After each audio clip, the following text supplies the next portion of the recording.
Hello दोस्तों, good morning. स्वागत है आपका आपके अपने YouTube channel create wealth with Atul में। मैं हूं आपका दोस्त अतुल गोयल। आज हम डिस्कस करेंगे येस बैंक के बारे में। पिछले कुछ टाइम से हम इसे रेगुलर डिस्कस कर रहे हैं, रेगुलर इसके ऊपर नज़र बनाए हुए हैं, एक एक न्यूज़ के ऊपर, इसके एक एक मूवमेंट के ऊपर, कितना ये नीचे जा सकता है, क्या ऊपर के टारगेट्स बनते हैं, क्या न्यूज़ का इम्पैक्ट हो सकता है, कौन सा ब्रोकरेज हाउस क्या कह रहा है, किस न्यूज़पेपर में मैनेजमेंट में क्या अपनी तरफ से कौन से वर्टिकल के ऊपर न्यूज़ दी है, जैसे रिटेल के ऊपर, क्रेडिट कार्ड के ऊपर, म्यूचुअल फंड्स के ऊपर। तो न्यूज़ में बना रहना अच्छा है, बट न्यूज़ अच्छी हैं बुरी हैं, उसका शेयर प्राइस पे क्या इम्पैक्ट हो रहा है वो जानना भी बहुत ज़रूरी होता है। तो अभी ये लग रहा है कि मैनेजमेंट सामने आके अपने जितने भी प्लान्स हैं वो डिस्कस करती है, मीडिया के सामने भी रखती है, जनरल पब्लिक तक पहुंचने की ट्राई करती है, एक रीब्रांड बनाने की कोशिश है उनकी। तो जो भी वो कर रहे हैं, जो फ्यूचर के प्लान्स हैं, रीब्रांड करने की पूरी ट्राई है। तो देखते हैं येस बैंक ने जो फ्राइडे का जो सेशन था वो कैसे निकाला और क्या न्यूज़ आई है। मैं आपको न्यूज़ का बता देता हूँ कि एक न्यूज़ है, इसके ऊपर काफ़ी बड़ी न्यूज़ है, ये न्यूज़ है, इसको मैं आपको अभी दिखाऊंगा। और टेक्निकल भी हम डिस्कस करेंगे, चार्ट के ऊपर तो हम जैसे डिस्कस करते ही हैं वो भी आपको डिस्कस करेंगे, और एक शॉर्ट टर्म की अगर स्ट्रेटजी बन रही है इसके अंदर वो भी हम डिस्कस करेंगे, कैसे हम शॉर्ट टर्म के अंदर भी इसके अंदर पैसा बना सकते हैं। तो बने रहिए, आपको मैं न्यूज़ भी दिखाता हूँ, टेक्निकल्स भी बताता हूँ, और क्या फंडामेंटल्स इसके इंप्रूव हो रहे हैं वो भी हम डिस्कस करेंगे। स्टार्ट करते हैं अपना टॉपिक येस बैंक से। फ्राइडे के सेशन में 18 दिसंबर को ये जो बंद हुआ है, 18 रुपये 90 पैसे के आसपास ये बंद हुआ है। तो वॉल्यूम देखेंगे आप, इसके काफ़ी हाई रहे थे, और ओपन जो हुआ था 18 रुपये 15 पैसे के आसपास हुआ था, हाई जो गया था 19 रुपये 10 पैसे का बनाया है, लो 17 रुपये 55 पैसे का बनाया है। ये लो जो है ये काफ़ी इंपॉर्टेंस रखेगा आने वाले टाइम में। तो एक और चार्ट पर भी हम देख लेते हैं, और उससे पहले बैंक निफ्टी आप देखिए जो है बंद हुआ है 0.43% डाउन बंद हुआ है, एक प्रेशर में बंद हुआ है। 18 दिसंबर को 3:31 का ये है, 0.43% जो है नेगेटिव में बंद हुआ है, जबकि जो येस बैंक है उस दिन 3.56% अप बंद हुआ है, आप इसे देख सकते हैं। तो कहीं ना कहीं एक कंसोलिडेशन है। अगर बैंक निफ्टी पहले गिरता था तो येस बैंक सबसे पहले गिरता था और उससे ज़्यादा गिरता था। अब कहीं ना कहीं अगर बैंक निफ्टी गिर रहा है तो ये कंसोलिडेट कर रहा है, एक लेवल पे जाता है, वहाँ से बाउंस बैक करता है। हम इसे जीरोधा के चार्ट पे भी देख लेते हैं। ये जो डेली चार्ट है इसके अंदर आप देखेंगे यहाँ से अच्छा मूव इसने लिया, कंसोलिडेट किया, यहाँ से मूव लेना स्टार्ट किया, यहाँ पर कंसोलिडेट किया इस रेंज के अंदर, उसके बाद अच्छा मूव लिया, और यहाँ पर अभी अगेन एक कंसोलिडेट कर रहा है, एक रेंज के अंदर ये बना हुआ है। आप देखेंगे यहाँ पर इस वाली कैंडल का जो लो था 17 रुपये 60 पैसे था, जो कि 15 दिसंबर को बनाया। अगेन ये ऊपर गया 19 रुपये 20 पैसे तक, आप देख सकते हैं। नेक्स्ट डे 19 रुपये 20 पैसे तक ऊपर गया। अगेन ये नीचे आना स्टार्ट हुआ, यहाँ पर इसने अगेन टेस्ट किया इस वाले लेवल को, 17 रुपये 60 पैसे को फिर से टेस्ट किया। इस वाली कैंडल का जो लो है 17 रुपये 60 पैसे है, यहाँ पर इसने 17 रुपये 55 पैसे को टेस्ट किया है। तो ऊपर जो इसका बन रहा है आप यहाँ पर देखेंगे इस वाली कैंडल का 19 रुपये 10 पैसे इसने टच किया है, और यहाँ देखेंगे 19 रुपये 20 पैसे इसने बनाया था, मतलब 17 रुपये 60 पैसे नीचे आया, 19 रुपये 20 पैसे ऊपर बनाया। इस कैंडल का जो लो है 17 रुपये 55 पैसे है, 19 रुपये 10 पैसे हाई है। जो मैंने पहले भी बताया है 17 रुपये का इसका स्ट्रॉन्ग जो है स्पॉट जोन बनता है। अगर किसी को शॉर्ट टर्म के लिए इसके अंदर पैसा बनाना है तो 17 रुपये का एक स्टॉप लॉस लगा के, जब भी ये शेयर 17 रुपये के आसपास या 17 रुपये 60 पैसे 55 पैसे जैसे अब आ रहा है, ये हो सकता है इस लेवल को ये दोबारा भी टेस्ट करे, 17 रुपये 50 पैसे 55 पैसे या 17 के जितने भी नियर बाई बनता है, 17 रुपये का अगर शॉर्ट टर्म में हो तो 17 रुपये का स्टॉप लॉस लगा के इसके अंदर ट्रेड किया जा सकता है। स्विंग ट्रेडिंग की मैं बात कर रहा हूँ, मैं इंट्राडे की बिल्कुल भी बात नहीं कर रहा हूँ। स्विंग ट्रेडिंग का मतलब होता है हफ्ता 10 दिन और 2 हफ्ते 3 हफ्ते 4 हफ्ते, जो भी एक शॉर्ट टर्म में आपके जो स्टॉप लॉस होता है वो रखा जाता है। तो अभी जो स्टॉप लॉस है 17 रुपये के आसपास का निकल के आ रहा है, इसको लगाइए। 17.5 रुपये के आसपास कहीं पर भी आपको मिलता है या 17 के नियर बाई मिलता है तो इसमें आप बन सकते हैं, और टारगेट आपका रहेगा 19 रुपये 20 पैसे के आसपास का, आप इजीली इसको अचीव कर सकते हैं। यहाँ पर भी इसने 19 रुपये 20 पैसे बनाया है, यहाँ 19 रुपये 10 पैसे के आसपास बनाया है। मैंने भी इसके अंदर पोजीशन ली है, आपको मैं डिस्क्लेमर दे सकता हूँ। 17.5 के आसपास, 17 रुपये 60 पैसे के आसपास मैंने इसे लिया था कल, 17 रुपये 60 पैसे, और कुछ मैंने 17 रुपये 70 पैसे के आसपास लिया, तो एवरेज जो है 17 रुपये 65 पैसे के आसपास की मेरी आ रही है। और मेरा जो प्लान है इसे निकलने का 19 रुपये 20 पैसे 25 पैसे और 19 रुपये भी मैं निकल सकता हूँ। 5-7% अगर मिल जाता है शॉर्ट टर्म में तो कोई बुराई नहीं है। और स्टॉप लॉस रहेगा 17 रुपये के आसपास का, जो स्टॉप लॉस है वो आपको लगाना है शॉर्ट टर्म के अंदर। अब ये टारगेट 2 दिन में अचीव होते हैं या 1 हफ्ते में अचीव होते हैं, तो उस रेंज को आप निकल सकते हैं। और ऊपर का जो रेंज है वो 20 रुपये 50 पैसे 20 रुपये 70 पैसे की बनी हुई है। जैसे ये यहाँ कंसोलिडेट करेगा और इसे ब्रेक करेगा तो इसके अंदर बना जा सकता है। जिसको लॉन्ग टर्म के लिए होल्ड करना है उसको भी 17 रुपये के नियर बाई ही से खरीदना है, और बीच में कहीं नहीं खरीदना है। जिसको लॉन्ग टर्म के लिए लेना है 17.5-17 रुपये के आसपास लीजिए इसे। और अगर टाइम नहीं दे सकते हैं तो इसका ब्रेकआउट का वेट कीजिए। 20.5 रुपये 20 रुपये 70 पैसे जैसे ही अगर ये ब्रेक करता है और क्लोजिंग देता है इससे ऊपर तो भी आप ले सकते हैं। जैसे ही इसे ब्रेक करेगा ये काफ़ी ऊपर जाने की उम्मीद है। तो जो लॉन्ग टर्म के लिए इन्वेस्ट करना चाहते हैं या तो 17 के लेवल के आसपास लीजिए, 17-17.5 के बीच में कहीं पर भी, या फिर वेट नहीं कर सकते हैं क्योंकि ये कितना कंसोलिडेट करेगा नहीं कह सकते, तो फिर वेट कीजिए 20 रुपये 70 पैसे का ब्रेकआउट होने का। तो जैसे ही ब्रेकआउट होता है आप इसके अंदर बन सकते हैं और ये काफ़ी ऊपर का मूवमेंट देगा। तो एक बार इसको 5 मिनट के चार्ट पर भी देख लेते हैं कि फ्राइडे को इसने कैसे काम किया है। आप देख सकते हैं ये 18 तारीख है। पहले ये नीचे आया है, यहाँ पर इसने जो है 17 रुपये 55 पैसे का लो बनाया, और एक और वॉल्यूम भी हम इसके साथ साथ लगा लेते हैं और बी वेब भी लगा लेते हैं। ये वॉल्यूम चार्ट लगा लिया है और इसके साथ ही हम वॉल्यूम वेटेड एवरेज भी लगा लेते हैं, एवरेज प्राइस। ये जो प्राइस होता है ये वॉल्यूम वेटेड होता है, इसकी बहुत इंपॉर्टेंस है डे ट्रेडिंग के लिए, तो बहुत ज़्यादा इसे माना जाता है। तो आप देखिए ये पूरा चार्ट है।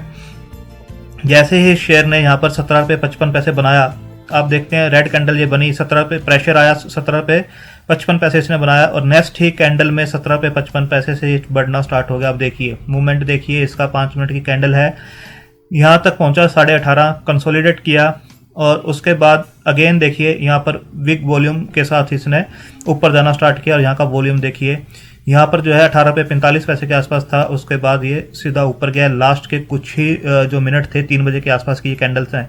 आप इस ग्रीन कैंडल को देखिए, आपको ये पीछे की कहीं पे भी कैंडल ये इस टाइप की कैंडल चार्ट में नज़र नहीं आएगी दूर दूर तक। पिछले कुछ दिनों का अगर आप देखते हैं तो ये कैंडल देखिए, ये जो कैंडल बनी है, जो वॉल्यूम्स हैं इसके अंदर, इस कैंडल में वॉल्यूम देखिए, हैवी कैंडल है ये, आप देख पा रहे हैं वॉल्यूम 20 मिलियन के वॉल्यूम्स हैं इसके अंदर, इस कैंडल के अंदर। इससे पहले इस टाइप की कैंडल आप दूर दूर तक नहीं देख सकते। ये जो कैंडल्स बनी है, ये कैंडल देखिए, इस कैंडल को देखिए, इसके बाद इन कैंडल्स को देखिए, 5-5 मिनट की कैंडल है, वॉल्यूम से भरी हुई है, 20 मिलियन वॉल्यूम्स हैं इसके अंदर। इससे पहले की कैंडल देखेंगे 1.5 मिलियन, 2 मिलियन, 1.6 छोटी कैंडल्स हैं। और सेकेंडली जैसे इसने अपने वीवैप रेशो को यहाँ पर क्रॉस किया, उसके बाद ये लगातार इसके ऊपर ही बना हुआ था। आप देखिए यहाँ पर अगर नीचे था तो टोटली नीचे ही था। इससे पहले जब इसने 18 रुपये 60 पैसे को टच किया था, नीचे सर्किट में फंसा था, उस टाइम भी देखिए यहाँ पर अकोमुलेशन देखिए, जो कैंडल्स बनी थी यहाँ पर, यहाँ की कैंडल्स देखिए, ग्रीन कैंडल जो अकोमुलेशन हुआ है यहाँ पर, धीरे धीरे अकोमुलेट हुआ, यहाँ स्ट्रॉन्ग अकोमुलेट हुआ, अकोमुलेशन होता गया और यहाँ से ये निकला है और बी बैप से ऊपर गया है और सीधा देखिए कहाँ पर पहुँच गया है। तो ये जो अकोमुलेशन है, लोअर लेवल्स पे जो अकोमुलेशन हो रहे हैं 17 रुपये 60 पैसे, 17 रुपये 55 पैसे के आसपास, आप क्लियरली देख सकते हैं। 5 मिनट की कैंडल जो आपको होती है कि बहुत ही छोटे टाइम फ्रेम के ऊपर आपको शो करती है कि हर मोमेंट में स्टॉक के अंदर क्या हो रहा है। तो क्लियरली आप देख सकते हैं इसके अंदर क्या हुआ है। तो क्लियरली मैंने बताया लॉन्ग टर्म के जो टारगेट्स अभी भी हमारे इंटैक्ट हैं, 42 के टारगेट्स जो हैं लॉन्ग टर्म के हैं, और यहाँ से शेयर अगर लॉन्ग टर्म में 42 देता है तो अच्छे रिटर्न्स होंगे। तो डाउन साइड इसके अंदर लिमिटेड है और कोई स्टॉप लॉस इन्वेस्टमेंट के अंदर नहीं होता है, क्योंकि 19 रुपये की चीज़ हमें सस्ती लगती थी तो 17 रुपये लेने में और भी सस्ती लगेगी, तो उसे और भी लिया जाएगा। तो अभी जब तक ये कंसोलिडेट कर रहा है, मैं उस टाइम के लिए कह रहा हूँ आप स्विंग ट्रेडिंग कर सकते हैं। अपने फाइनेंशियल एडवाइजर से एक बार सलाह लेकर अपने रिस्क प्रोफाइल को ऑब्जर्व करके तभी लेना, क्योंकि डाउन साइड स्टॉप लॉस जो होता है स्विंग ट्रेड में लगाना जरूरी है। 17 रुपये को ब्रेक करता है तो ये नीचे जा सकता है। अगर 17 रुपये को स्टेबल करता है तो 17-17.50 के ऊपर बन के 19.5 रुपये के आसपास के लिए आप ट्रेड कर सकते हैं, जो कि ऑलमोस्ट 10% के आसपास का आपका बन जाएगा। तो अगेन ये अगर कंसोलिडेट करता है और इसे ब्रेक करता है 20 रुपये 70 पैसे को, तो ये काफ़ी ऊपर जा सकता है।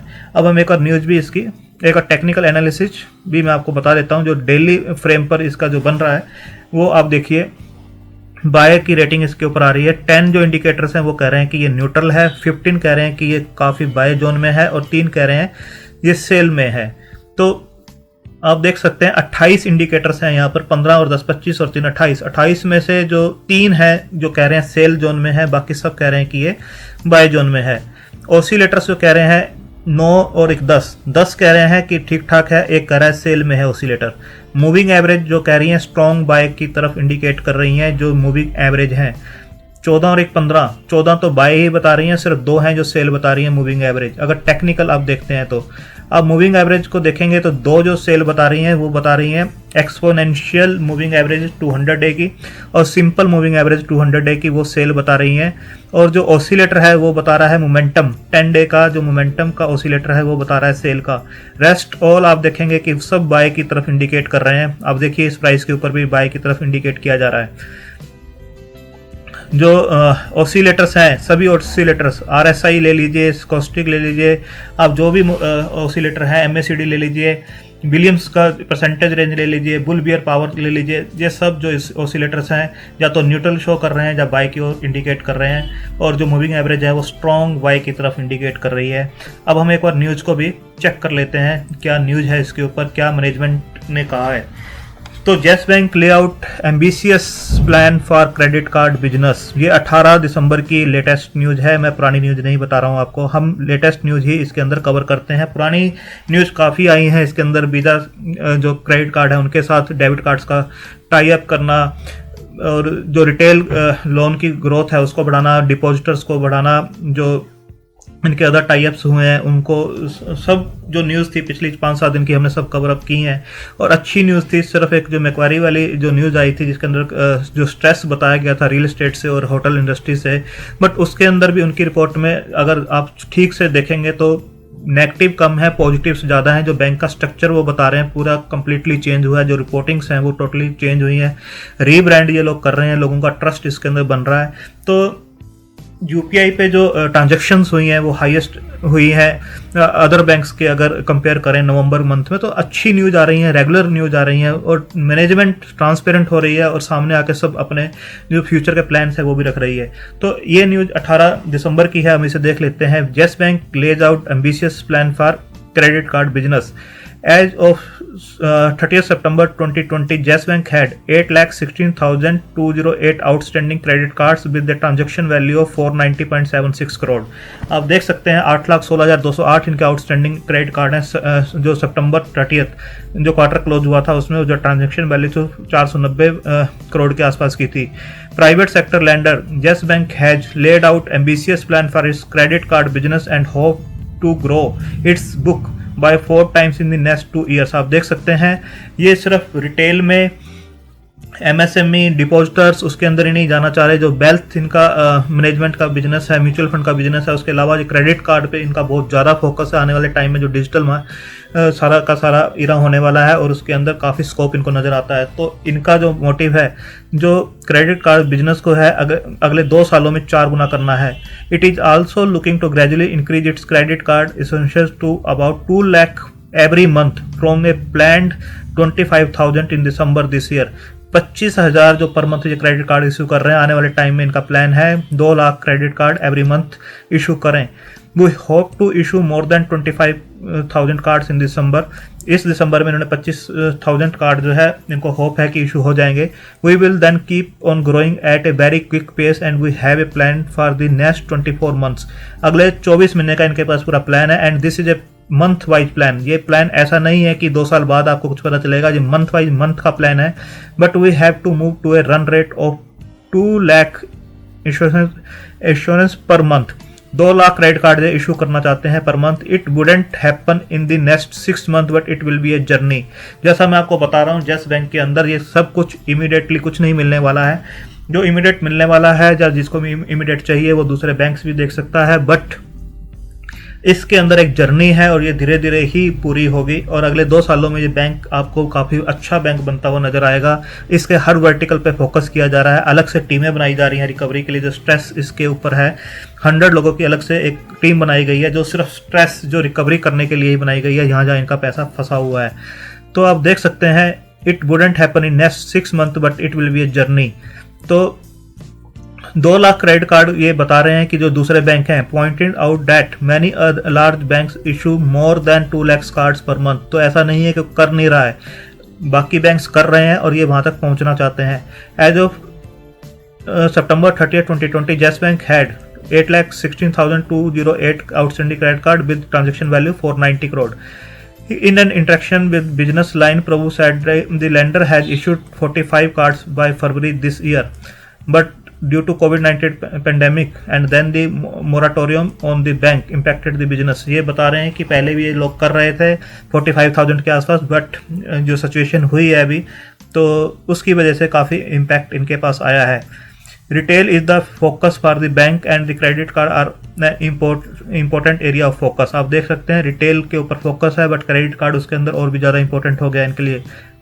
In the next 2 years we want to grow the book 4 times and in the next 5 years we want to grow the book by 15 times।